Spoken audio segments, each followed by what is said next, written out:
भेजल जगत में परलय रूप दिखाता।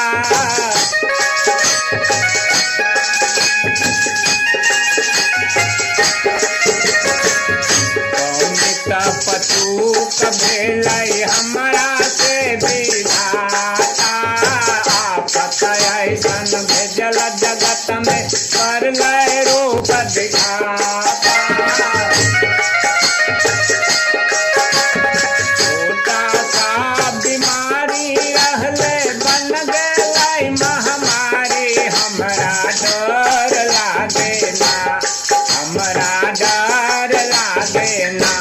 कोरोना डाललक डेरा भारत में तनी बच के रहिया ना।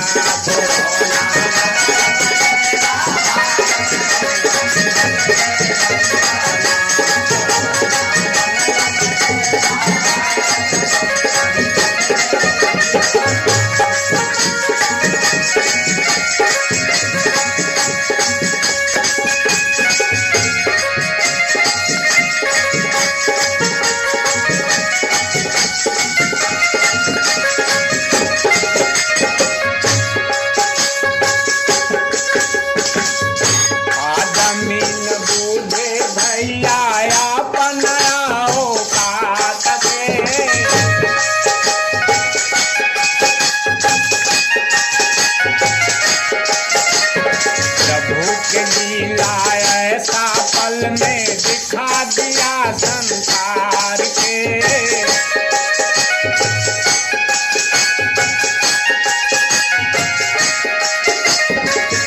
आदमी न बूझे भैया अपन औकात के।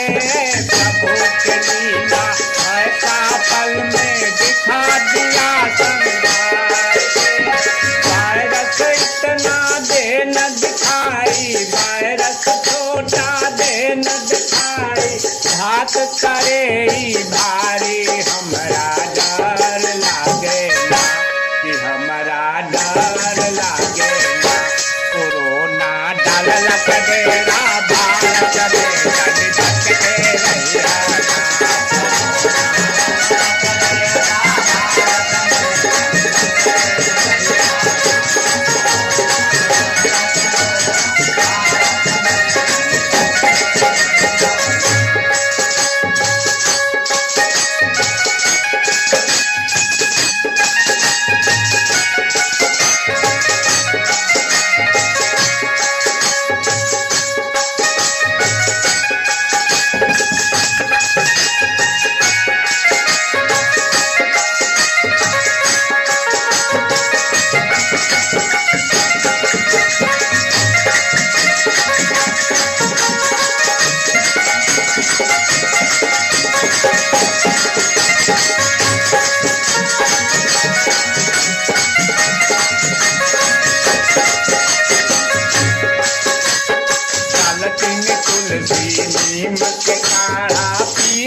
से तोर मान न घट तो जान बचब परिवार के।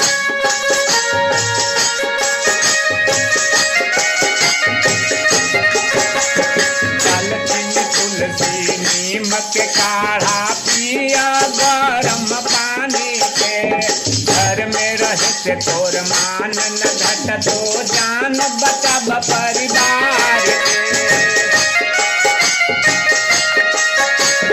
लॉकडाउन के मान के अपना, लॉकडाउन के मान के अपना, जीवन के समारे हमरा डर लागे ना, हमरा डर लागे ना, कोरोना डाललक डेरा